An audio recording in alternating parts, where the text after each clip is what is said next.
Hi everyone! Today, I'll be showing you my step-by-step drawing process using Clip Studio Paint. I'm using my custom brushes which you can find in my shop. The line art file is also free to download if you want to follow along with the coloring. All the links are in the description box below. This video is sponsored by Clip Studio Paint. If you don't know what Clip Studio Paint is, it's a powerful graphic software application for digital art. It's best known as a painting app, but it's also great for graphic design, manga and webtoon creation, 2D animation, and more. If you want to experience using their app for free, they are currently offering up to 6 months of free trial for all devices. Just click the link in my description box below to learn more.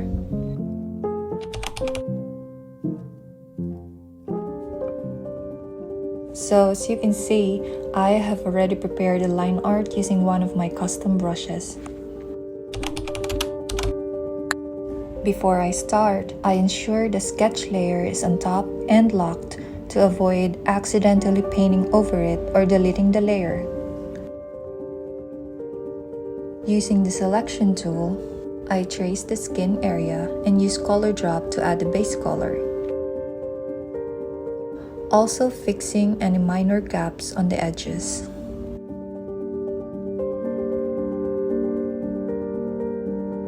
The skin shadows should be on a layer above the base color.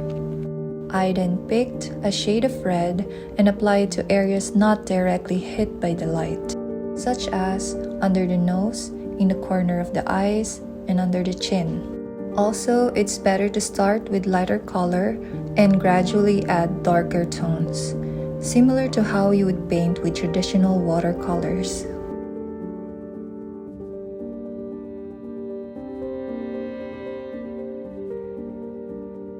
Since she's a fantasy character, I chose a blue color to enhance her appearance, and gradually added shadings until I am satisfied.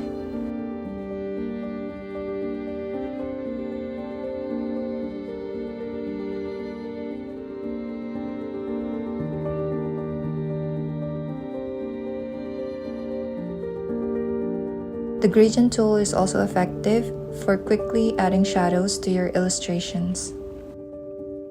So while coloring her skin, I'll answer a few questions from my Instagram followers. First question is, hi, who were your art inspirations and whose tutorial did you learn from? I actually have quite a few, but the ones I admire the most and who I think have influenced my art the most are... I'm sure there are more artists I've forgotten to mention. I also wanted to say, based on my experience, if you're still exploring the type of art you want to create, it's valuable to follow and study the work of various artists. When I was starting out, I followed more watercolor artists than digital ones, which helped me discover my love for watercolor textures in my art. Currently, I continue to learn from artists working in various mediums like sculptures, 3D art, gouache, and more. Next question is, have you taken any art classes? Well, I am a self-taught artist, and my college course was quite different from what I do now. I graduated in hotel and restaurant management and worked in the hospitality industry for years while pursuing art as a hobby. At that time, I wasn't actually earning anything from my art. However, when the pandemic hit, I was able to secure a full-time job as a digital illustrator. This allowed me to leave my previous job and fully commit to being a creative professional.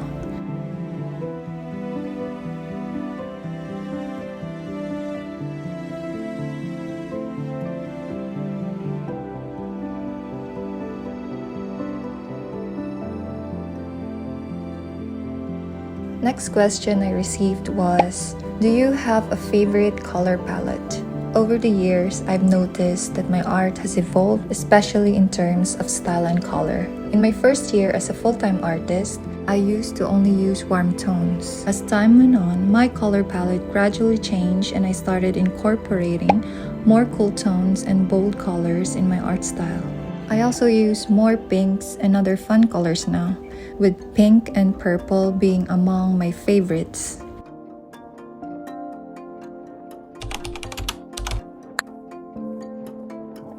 Next step, I'll color the hair. It's similar to how I color the skin.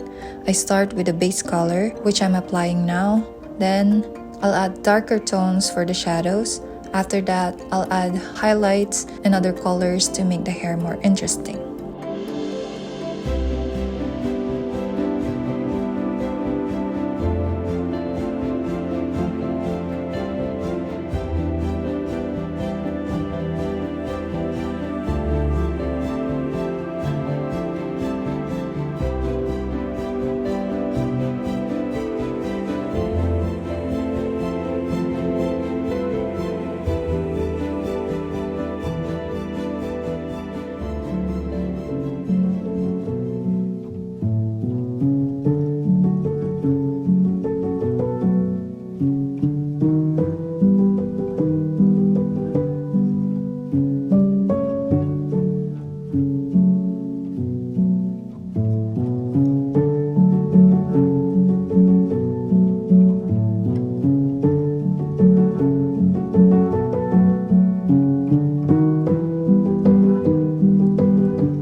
Next, I'll work on the leaves using sage color.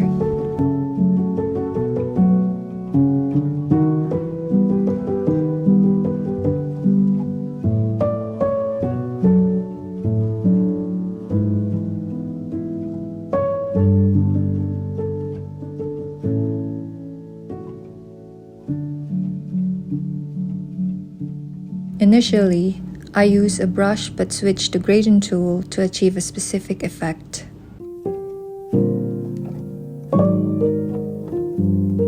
I also added some pink tones to the stems and yellow highlights to the leaves. These colors are in separate layers to make editing easier in case I decided to change them later.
I also merge some layers together to keep things organized.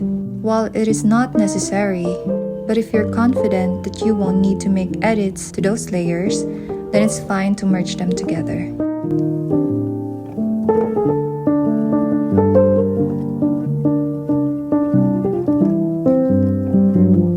I also added purple for the shadow details before fully coloring the vines holding her.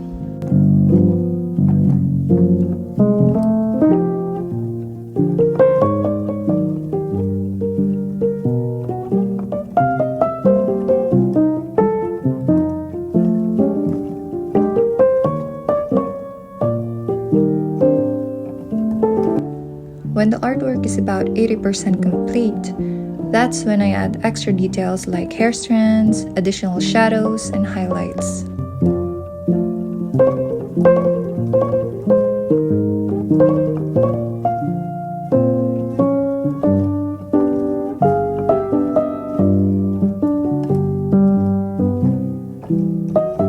I decided to include few loose strands to add interesting details. At first, I intended for them to be purple, but I decided that black looks better and make the color pop more. I learned this technique from Whiskey Rabbit. Basically, use the selection tool to choose the area where you want to apply the effect. Then, you click on the tone settings and apply the tone you want.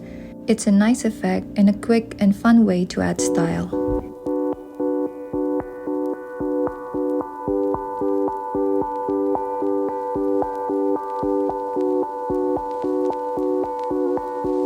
That's all for now. Thank you so much for watching. Remember to like and subscribe for more art tips and process videos.